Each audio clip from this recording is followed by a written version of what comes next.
Hello friends, अस्सलाम वालेकुम। Welcome back to our channel. दोस्तों, मेरा नाम अली हैदर है। मेरा नाम अली रज़ा। मेरा नाम अली मोहम्मद।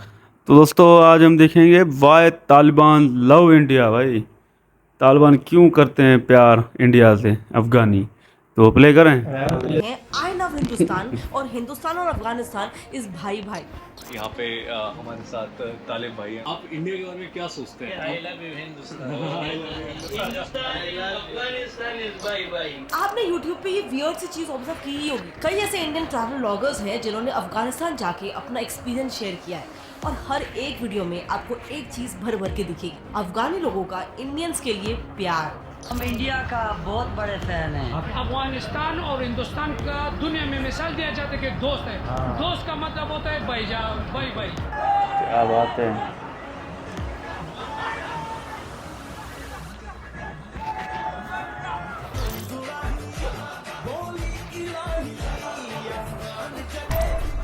साइकिल बाबा करके एक यूट्यूबर है, उनका तो कहना था कि हर 2 से 4 किलोमीटर में उन्हें कोई ना कोई अफगानी रोक के जबरदस्ती चाय पानी पिला देते हैं।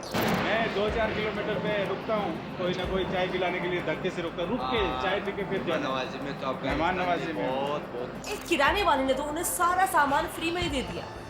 क्या पैसा क्यों नहीं ले रहा है, तुम ये बताए। आप हमारा मेहमान, अभी घोड़ा होता है ना, वो दोस्ती करेगा घास से तो खाएगा क्या। आप हमारा मेहमान।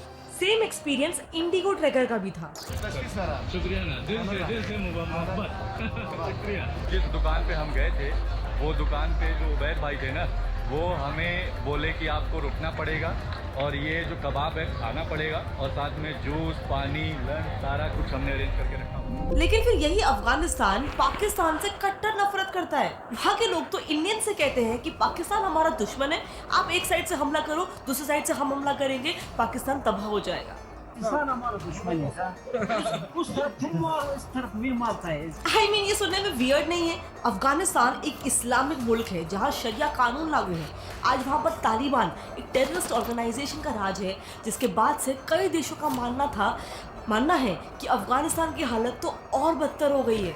लेकिन इस सब के बावजूद आखिर क्यों यही देश इंडिया से इतना प्यार करता है और पाकिस्तान से उतना ही नफरत करता है। पाकिस्तान और बांग्लादेश भी तो इंडिया के नेबर्स है ना, लेकिन पाकिस्तान और हमारे रिश्ते कैसे हैं ये तो सब जानते हैं। और बांग्लादेश में तो अभी ही इंडिया आउट, बॉयकॉट इंडिया चालू है।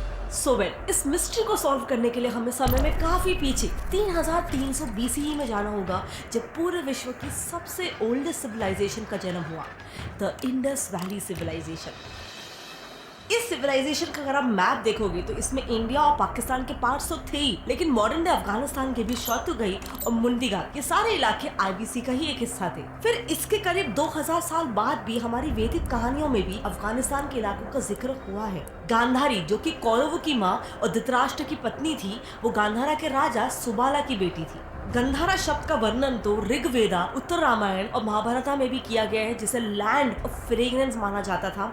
और ये किंगडम मॉडर्न डे अफगानिस्तान के कंदाहार तक फैला हुआ था। इसके अलावा अफगानिस्तान हमेशा से ही अखंड भारत का ही तो एक हिस्सा था। उस जमीन पर सदियों से Mauryan empire, Kushan empire, Gupta empire, Sikh empire और हिंदू शाही डायनेस्टी जैसे कई हिंदू राजाओं ने राज किया था। और इसके प्रूफ्स अफगानिस्तान में आज भी मौजूद हैं। वहाँ के बामियन शहर में आपको आज भी 1000 बुद्धिस्ट केव्स मिल जाएंगे, जहाँ पर एक बड़ा बुद्धा का स्टैचू भी है, जिसे बामिया बुद्धा कहते हैं। इन्हीं बुद्धिस्ट केव्स से शिवा की पेंटिंग्स भी मिली थी, लेकिन आज काफी सारे एविडेंसेस वहाँ पे डिस्ट्रॉय कर दी गई हैं। इसके अलावा अफगानिस्तान के कई शहरों के नाम भी संस्कृत शब्दों से लिए गए हैं, जैसे कि बल्क बना है संस्कृत शब्द भालिका से, नानगरहर संस्कृत शब्द नागराहरा से और काबुल कुभा नाम के एक संस्कृत शब्द से बना है। इनफैक्ट इनका तो पूरा लिस्ट ही है, जिसमें आप देख सकते हो कि आज भी अफगानिस्तान के पश्तो लैंग्वेज में जो वर्ड्स यूज किए जाते हैं, उसमें से कई सारे वर्ड्स संस्कृत वर्ड से ही डिराइव किए गए हैं। सो कहने का मतलब है कि 11वीं सेंचुरी तक, यानी कि हिंदू शाही डायनेस्टी के डिक्लाइन तक, अफगानिस्तान मेजरली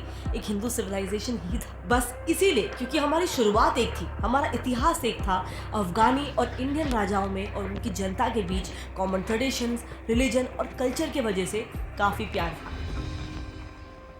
लेकिन फिर 12th सेंचुरी के बाद से अफगानिस्तान की किस्मत कहीं ना कहीं बदलने लग गई, क्योंकि वहाँ पे कई सारे इस्लामिक इन्वेजन होने लग गए। टर्की से टर्किश इन्वेजन, उज्बेकिस्तान से मंगोल इन्वेजन और पर्शिया से पर्शियन इन्वेजन, जिन्होंने आकर अफगानिस्तान के इलाकों पर कब्जा किया और वहाँ की जनता पर राज किया, उनका धर्म परिवर्तन किया। इसके बाद 16th सेंचुरी में बाबर ने अफगानिस्तान में कदम रखा, जिसके बाद पूरे हिंदुस्तान में भी मुगल राज फैलने लग गया, जो 1700s तक चला। यानी इस दौर तक अफगानिस्तान रिलीजियसली और कल्चरली इंडिया से काफी हद तक अलग हो चुका था। लेकिन फिर एक क्वेश्चन आता है कि अफगानिस्तान और पाकिस्तान तो दोनों ही इस्लामिक देश है, तो उनके रिश्ते इतने खराब कैसे हो गए? क्योंकि 12 नवंबर 1893 में एक काफी इंटरेस्टिंग चीज हुई। इस दौर में second Anglo Afghan war just खत्म ही हुआ था और दोनों भी एंग्लो अफगानी वॉर्स में ब्रिटिशर्स को एक बात समझ अच्छे से आ चुकी थी कि अफगानिस्तान में जो भी किंगडम्स राज कर रहे हैं वो काफी स्ट्रॉन्ग है और हम उन पर ज्यादा देर तक अपना कब्जा बना के नहीं रख पाएंगे। इसलिए उन्होंने डिसाइड किया कि हम इनके साथ समझौता कर लेते और उन्होंने प्रेजेंट डे पाकिस्तान के नॉर्थ वेस्ट प्रोविंस में एक लाइन खींच दी, द ड्यूरन लाइन, और उनसे कहा कि आज के बाद से हम इस लाइन के उस पार हमला नहीं करेंगे, वो आपका इलाका रहेगा। लेकिन इस लाइन से प्रॉब्लम ये हो गई कि ये वाला जो पूरा रीजन था, जो आज पाकिस्तान का खैबर पख्तूनख्वा रीजन है, यहाँ पर उस दौर से ही काफी अफगानी पश्तून रहते थे, आज भी रहते हैं। तो उन पश्तून को ऐसा लगने लग गया कि एक तो हमें हमारे ही देश से बाहर निकाल दिया, ऊपर से अब हम पर एक दूसरी कौम पंजाबीज राज कर रहे हैं। इसीलिए पश्तून इस डिसीजन से बिल्कुल भी खुश नहीं थे। और फिर 1947 के बाद तो आप जानते ही हो, आज़ादी के बाद भी पाकिस्तान ने ये रीजन अफगानिस्तान को वापस नहीं किया। इसीलिए बस उस दिन से आज तक अफगानिस्तान और पाकिस्तान एक दूसरे के खून के प्यासे हैं। पर मजे की बात यह है कि इसी लाइन की वजह से अफगानिस्तान के हमारे साथ रिलेशंस बहुत अच्छे हो गए, क्योंकि अब दोनों भी देशों का एक ही कॉमन एनिमी, पाकिस्तान, जिसने इंडिया के कश्मीर पर कब्जा किया और उनके खैबर पख्तूनख्वा रीजन में। फिर ये भी सब जानते ही हैं कि आज़ादी के बस 2 महीने बाद ही पाकिस्तान ने हम पर हमला कर दिया था। इसीलिए जब 1947 में पाकिस्तान ने यूनाइटेड नेशंस में मेंबरशिप के लिए अप्लाई किया था, तो जाहिर सी बात है हमने पाकिस्तान के इस मेंबरशिप को ग्लोबली अपोज किया। मगर सरप्राइजिंगली इसी दौरान अफगानिस्तान ने भी पाकिस्तान को इंडिया की ही तरह अपोज किया और 1950s में उन्होंने हमारे साथ एक फ्रेंडशिप ट्रीटी भी साइन कर ली। वो कहते हैं ना, दुश्मन का दुश्मन आपका दोस्त होता है। इसलिए दोनों भी देशों के रिलेशंस जन्म से ही काफ़ी अच्छे थे, लेकिन इन्हें और ज़्यादा गहरा बनाने का काम किया बॉलीवुड ने भी। यस, बॉलीवुड का तो भाई साहब आज तक वहाँ इतना क्रेज़ है, लेकिन उस दौर में तो ये क्रेज़ और ज़्यादा था। अफगानी लोगों के घरों में बॉलीवुड सेलिब्रिटीज़ के पोस्टर्स लगे होते थे। तालिबानी लोग तक अक्षय कुमार का टी-शर्ट पहन के रास्तों पे घूमते थे।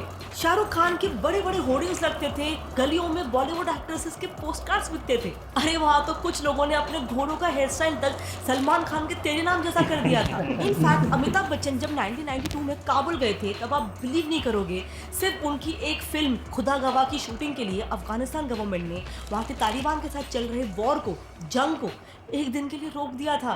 One thing on which all the Mujahideen group agreed was on Amitabh Bachchan. She told her father, you know, Amitabh is coming and what is going to happen? The Mujahideen are bombing Kabul. Please tell them not to bomb today. और इसी दौरान वहाँ की government ने अपनी पूरी आधी air force सिर्फ अमिताभ बच्चन की सिक्योरिटी के लिए डिप्लॉय कर दी थी। And the moment we landed there, they reversed their rifles and they put a flower in the barrel just as a welcome gift. President Najib had organized a lot of security for us. You know, we used to walk with tanks and planes flying over us just to protect us. ये तो छोड़ो, कबीर खान की अफगानिस्तान में सिर्फ हिंदुस्तानी होने की वजह से उनकी जान बच गई थी। यस, बजरंगी भाईजान और एकता टाइगर जैसी मूवीज के डायरेक्टर कबीर खान को एक बार अपनी एक डॉक्यूमेंट्री के शूट के लिए अफगानिस्तान जाना था। वहाँ तो वॉर चल रहा था और इस वजह से वो पॉसिबल नहीं हो पा रहा था, लेकिन वो जैसे तैसे करके एक रशियन हेलीकॉप्टर के थ्रू अफगानिस्तान पहुंच गए। हेलीकॉप्टर ने उन्हें एक सुनसान जगह पर उतार भी दिया, लेकिन वहाँ पर उन्हें एक मुजाहिदीन ने देख लिया। उसने तुरंत अपनी गन लोड कर ली और वो उनके तरफ आने ही लगा कि डरते डरते कबीर खान बोले कि हम हिंदुस्तानी हैं। उसने देखा यार ये हेलीकॉप्टर आया, 2 बंदे कूदे बैग से साथ, हेलीकॉप्टर निकल गया। एंड यू वोंट बिलीव कि उनका रिस्पॉन्स क्या था। सरप्राइजिंगली इंडिया का नाम सुनते ही वो मेरे सपनों की रानी कब आएगी तू, ये वाला गाना गाने लग गए। तो पास आने लगा, हमने बोला हिंदुस्तान हिंदुस्तान, और वो पास में आया, अचानक रुका एंड स्टार्टेड स्माइलिंग और वो गाना गाने लगा यार, मेरे सपनों की रानी कब आएगी। इनफैक्ट जब 2001 में तालिबान का रूल हटने के बाद अफगानिस्तान में सबसे पहली बॉलीवुड मूवी ये दिल आशिकाना रिलीज हुई थी, तब मूवी के डायरेक्टर कुकू कोली ने इंटरव्यू में कहा था कि अफगानी लोग उस फिल्म से इतने खुश हुए थे कि वो हजारों की तादाद में सड़कों पर उतर के नाच रहे थे। और 80s के दौर में तो अफगानिस्तान बॉलीवुड का 3rd लार्जेस्ट मार्केट था। So definitely Bollywood has a big role to play in the relations between Afghanistan and India. And same चीज किया है क्रिकेट ने भी। अफगानिस्तान और इंडिया दोनों ही देशों के लोग क्रिकेट के डाई हार्ड फैंस हैं। पर जानते हो अफगानिस्तान के इस ड्रीम गेम को आज तक जिंदा किसने रखा है? इंडिया ने। और इसके लिए खुद तालिबान गवर्नमेंट ने तक इंडिया को बहुत बार प्रेज किया है। एक्चुअली 2021 में तालिबान ने जैसे ही अफगानिस्तान पर टेक ओवर कर लिया था तो वहाँ पे उनकी जो क्रिकेट टीम थी उनकी ट्रेनिंग और फंडिंग बंद हो गई थी। बट तब से लेकर आज तक इंडिया अफगानिस्तान की क्रिकेट टीम को संभाल रहा है। हम उनको कॉर्पोरेट स्पॉन्सरशिप्स दिलाने में और प्लेयर्स की ट्रेनिंग में भी हेल्प करते हैं। इनफैक्ट इंडिया ने तो ग्रेटर नोएडा के शहीद विजय सिंह पाठक स्पोर्ट्स कॉम्प्लेक्स को अफगानिस्तान का टेम्पररी होम ग्राउंड तक डिक्लेयर कर दिया है। और इसके अलावा बीसीसीआई ने कांदाहर क्रिकेट स्टेडियम बनाने के लिए और अफगान क्रिकेट बोर्ड को दोनों को अलग अलग $1 मिलियन के ग्रांट्स दिए हैं। इसीलिए सिर्फ तालिबानी सरकार ही नहीं, वहाँ की आम जनता भी इंडिया की काफ़ी शुक्रगुजार है। ये जो हिंदुस्तान क्रिकेट बोर्ड है ना, उससे हमारे टीम को बहुत सपोर्ट मिलता है और इसके हम बहुत शुक्रगुजार हैं और इंशाल्लाह दोनों बाय बाय है। बिल्कुल बाय बाय। लेकिन अब अगर हम हिस्ट्री में लौटे तो 1947 यानी कि आज़ादी के बाद से ही अफगानिस्तान और इंडिया ये दोनों ही देश एक दूसरे को जियोपॉलिटिकली भी काफ़ी ज़्यादा सपोर्ट करते हुए आए हैं। इस हद तक कि एक बार तो अफगानिस्तान के लिए हम हमारे ऑल टाइम एलाई, हमारे दोस्त रशिया से भी लड़ चुके थे। जब 1979 में सोवियत फोर्सेस ने अफगानिस्तान में इन्वेड कर लिया था तब हमारी पीएम इंदिरा गांधी जी ने बायलैटरल लेवल पर रशिया से सीधे सीधे कह दिया था कि इंडिया सोवियत ट्रूप्स का अफगानिस्तान में इन्वेजन को बिल्कुल सपोर्ट नहीं करता है। इसके बाद जब उन्होंने हमारी पीएम इंदिरा गांधी जी को इंडिया यूएसएसआर फ्रेंडशिप ट्रीटी की 10th एनिवर्सरी के लिए वहाँ पर इन्वाइट किया था, तब उन्होंने यूएसएसआर जाने से भी मना कर दिया था। और अफगानिस्तान भी हमेशा आज़ादी के बाद से लेकर आज तक कश्मीर को इंडिया का एक इंटीग्रल पार्ट बोलता है और कहता है कि पाकिस्तान ने उसे इलीगली ऑक्यूपाई करके रखा हुआ है। जियोपॉलिटिकल रिलेशंस का एक और एक एडवांटेज ये है कि इंडिया अफगानिस्तान को अलग अलग इंफ्रास्ट्रक्चरल प्रोजेक्ट्स और ह्यूमैनिटेरियन एड्स भी देता है। अभी पिछले कुछ सालों की बात करें तो इंडिया ने अफगानिस्तान में एक सबसे बड़ा डैम सलमा डैम बनाया है। $90 मिलियन खर्चा करके उनकी नई पार्लियामेंट बिल्डिंग बना के दी है। उनका हिस्टोरिक 100 साल पुराना स्टोर पैलेस भी रिस्टोर करके दिया है और एम्स जैसा ही एक बड़ा child care hospital, Indira Gandhi institute for child health भी इंडिया ने ही ओनली बना के दिया है। बेसिकली इंडिया ने अफगानिस्तान को कई सारे dams, roads, electricity transmission lines, sub station, schools and hospitals, उन हॉस्पिटल्स में एम्बुलेंस और कई सारे इमरजेंसी व्हीकल्स भी इंडिया ने ही अफगानिस्तान को गिफ्ट किया हुआ है। इन टोटल इंडियन गवर्नमेंट ने $3 बिलियन का एड अफगानिस्तान को अब तक दे दिया है। इनफैक्ट जब तालिबान ने अफगानिस्तान पे कब्जा कर लिया था उस टाइम पे भी सारे देशों ने अफगानिस्तान को मदद देने से इनकार कर दिया था। इसीलिए वहाँ पर उस टाइम गेहूं यानी कि वीट की बहुत ज़्यादा शॉर्टेज हो गई थी और लोग ऑलमोस्ट भुखमरी से मर सकते थे।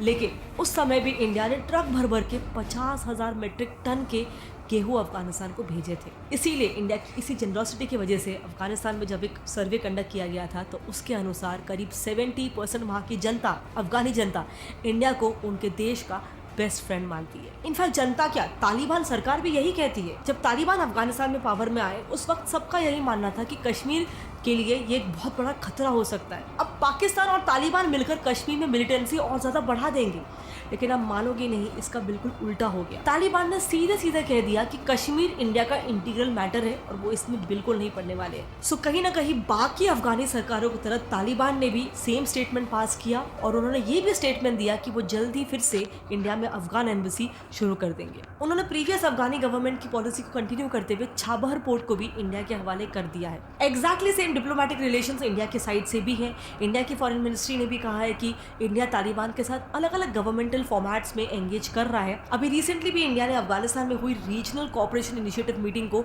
ज्वाइन किया था, विच शोज कि वहाँ सरकार कोई भी हो वो इंडिया के साथ दोस्ती बना के रखना चाहती है। एंड मेरे हिसाब से इंडिया को भी इनसे दोस्ती मेंटेन करके रखना चाहिए, जो इंडिया कर भी रहा है, क्योंकि ये हमारे लिए एक काफ़ी बड़ा फायदा हो सकता है। वो इसीलिए क्योंकि अगर हम जियोपॉलिटिकल स्ट्रैटेजीज देखें, इनफैक्ट इवन कौटिल्य के अर्थशास्त्र में भी ये चीज़ बताई गई है कि अगर आपके पड़ोसी देश आपके दुश्मन है तो आपको उनकी पड़ोसी देश से दोस्ती अच्छी रखनी चाहिए। सो हमारे केस में तो चाइना और पाकिस्तान दोनों ही हमारे दुश्मन है और उन दोनों का भी पड़ोसी देश अफगानिस्तान है। सो इसीलिए ये दोस्ती हमारे लिए बहुत ज़्यादा बेनिफिशियल हो सकती है। ये मेरा पर्सपेक्टिव है, लेकिन आपका इसके बारे में क्या ओपिनियन है आप नीचे कमेंट्स में ज़रूर लिख के बता सकते हो। लेकिन एक बात तो है, इंडिया और अफगानिस्तान के रिलेशन इतने अच्छे हैं, ये बात तो मैं भी जानती थी, लेकिन इस तरीके से इंडियंस को वहाँ पर ट्रीट किया जाता है ये थोड़ा सा मेरे लिए भी सरप्राइजिंग था। जब मैंने ये वीडियोज़ और इनके ब्लॉग्स देखे तब मुझे भी लगा कि यार ये चीज़ थोड़ी सी वियर्ड है, सरप्राइजिंग है।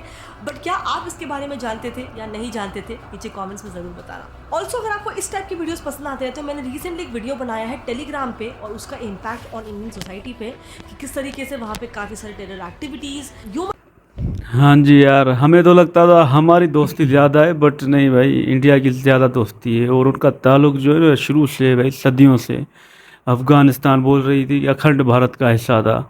और ये एक बड़ी मतलब बात पता चली है हमें। महाभारत भी देखते हैं, गांधार राज हमने देखा है, शकुनी वो उस राज्य का था अफ़गानिस्तान का। तो इन्होंने भी वो बात बताई कि गांधारी का वो शहर जो है कंधार आज भी अफ़गानिस्तान में है। तो वो हिस्ट्री भी इनको मतलब बताती है ना कि हिंदुओं से उनका क्या ताल्लुक़ है। बाद में कुछ वो आए थे कब्ज़ा करने के लिए, ऐसा उनका कहना है बाकी कि फिर वो आए और इस्लाम फैला उससे, और उसके बाद ये मुसलमान कंट्री हो गया। लेकिन फिर भी आज भी ये अफ़गानिस्तान हिंदुओं से प्यार करते हैं और हिंदुस्तानियों को तो वो अपना भाई मानते हैं, उनसे गले मिलते हैं, उनकी जान बचाते हैं। और बॉलीवुड का तो उनके साथ बड़ा ही गहरा रिश्ता है यार। वो भी मतलब उनकी तस्वीरें रखते हैं, उनके जो होते हैं, जो सलमान भाई या तेरे नाम वाला वो तो घोड़ों पे भी स्टाइल रखते हैं। तो वो इतना उनको प्यार है। हम भी अभी जब से हमने भी स्टार्ट किया है बॉलीवुड को देखना, इंडियन मूवी, तो हमें भी वो पसंद आती हैं। उनकी मूवीज़ होती ही ऐसी हैं। तो तालिबान जैसे भाई मुसलमान गहरे वो जो होते हैं वो भी इनको पसंद करते हैं, तो ये बड़ी बात है। और इंडिया के साथ इनकी ये दोस्ती है, तो इंडिया भी दोस्ती निभा रहा है।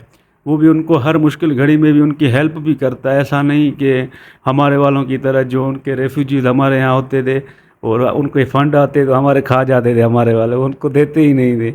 लेकिन इंडिया वाले जो है उनको देते हैं, उनकी हेल्प करते हैं, उनको क्रिकेट में भी सपोर्ट करते हैं। $1 बिलियन तक भी बोल रहे हैं कि उनको देंगे, स्टेडियम बनेंगे। तो फिर तो अफ़गानी भी भाई बड़े दिल वाले हैं, वो तो दोस्ती को निभाएंगे। तो ये बहुत अच्छी लगी हमें बात। और पाकिस्तानी जो है ना, जो ज़्यादा कट्टर पाकिस्तानी, उनको थोड़ी बात ये लगेगी कि भाई अफ़गानी हमारे यहाँ रहते हैं खैबर पख्तूनख्वा में और इंडिया की इतनी तारीफ़ करते हैं, तो डिज़र्व करते हैं भाई इंडिया वाले। जिस तरह इंडिया काम कर रहे हैं ना, तो इंडिया को मोहब्बत मिलनी चाहिए। सही बात है यार। आज मैंने भी ये वीडियोस देखी तो भाई मैं भी दंग रह गया। हम तो बड़ा अपना दोस्ती हमारी है, अगवानी हमारे मुसलमान भाई है, पर ये तो अलग ही भाई दिखाया आज हमारे इस मेम साहब ने। तो ये तो अगवानी तो इंडिया को अपना भाई मानते हैं और ये बातें भी सही है भाई। उनको तो प्यार इंडिया से ज़्यादा मिला है भाई। अभी देखो मोदी जी के काम देखा है कि उनको डैम बना के दिया भाई। हमारे यहाँ एक अपना नहीं बनते और वो तो दूसरे मुल्कों में बना के दे रहे हैं इंडिया वाले, तो वो खुश होंगे ना भाई। खाने के लिए इतने बड़े टन चावल आटे के दे रहे हैं, क्या बात है यार। हर चीज़ इनको भाई रिस्टोर करके दे रहे हैं। स्कूल, ये जो उनके ऑफिस वगैरह है, ये हॉस्पिटल, भाई साहब कितनी मदद कर रहे हैं। अभी देखो अगवानी एक भाई कह रहा है इंडिया के वाले जो भी ब्लॉगर आ रहा है उसको रोक कर कह रहा है खाना खा के जाओ, ऐसे नहीं जाओ भाई, ये खा के जाओ, ये हमारी तरफ से सारा गिफ्ट है आपको भाई। क्या तारीफ़ कर रहे हैं। हमारे वाले जो भी देखेंगे ना, जो कट्टर थे भाई पक्के वाले, वो तो भाई जलेंगे भाई। हमें आज तो इंडिया और अफगानिस्तान का जो वीडियो देखा, बड़ी फ्रेंडशिप है, पुराने ज़माने से 3000 साल से भी चल कर आ रही है। शकुनी मामा भी अफगानिस्तान का ही निकला है, वो तो हराम ही निकला महाभारत में। मगर यार इनकी है ना जो फ्रेंडशिप इंडिया और अफगानिस्तान की बहुत अच्छी चल रही है। हर मुश्किल काम में है ना इंडिया उनको काम आ रही है, साथ भी दे रहा है। पाकिस्तान ने भी भाई इन लोगों का बहुत साथ दिया है। पाकिस्तान का तो नाम ही नहीं आ रहा है, ये तो दुख की बात है हमारे लिए। तो बाकी तो बता देना भाई, हर चीज़ है, क्यों नहीं साथ दिया है इनको। हमारे पास ये कितने साल से रह रहे भाई, अफगानिस्तान वाले बिजनेस भी कर रहे, ये फिर भी बोलते हैं खैबर पख्तूनख्वा हमारा है। भाई काहे का तुम्हारा है। बाकी ये जो इंडिया की जो फ्रेंडशिप चल रही है ना, ये मुझे अच्छा लगा। और क्रिकेट में भी बहुत सारी इन्वेस्ट कर रहे हैं भाई, हॉस्पिटल बना रहे हैं अफगानिस्तान में। इंडिया वाले तो भाई वो तो दोस्त बना लिया भाई, उनके पास तो अफगानिस्तान वालों के पास तो बहुत चीज़ें हैं भाई। इंडिया भी जानता है भाई उनको, इसीलिए तो फ्रेंडशिप में लेकर जा रहा है। बाकी वीडियो बहुत अच्छी लगी, मुझे मज़ा आ गया देखकर। लिथियम है ना अफगानिस्तान में। हाँ भाई, अफ़गानिस्तान और भारत के जो दोस्ताना जो हमने देखा सिस्टम तो बहुत अच्छा हमें भी लगा है, लेकिन पुराने ताल्लुकात है ये अभी हमें पता चला है। पहले तो हम नहीं सोच रहे थे कि ये हमारा तो इस्लामी मुल्क है अफ़गानिस्तान, तो लेकिन अब पता चले जो है ना भाईचारे की बात है, अच्छी बात है। लेकिन ये हमें अभी पता चला है कि ये पुराना इनका जो है ना वास्ता था, तो हमें अच्छा लगा। बाकी जो यार अफ़गानिस्तान देखो ना अब तरक्की करेगा, जैसे भारत तरक्की कर रहा है ना दुनिया में, अफ़गानिस्तान भी अब ऐसे तरक्की करेगा दुनिया में।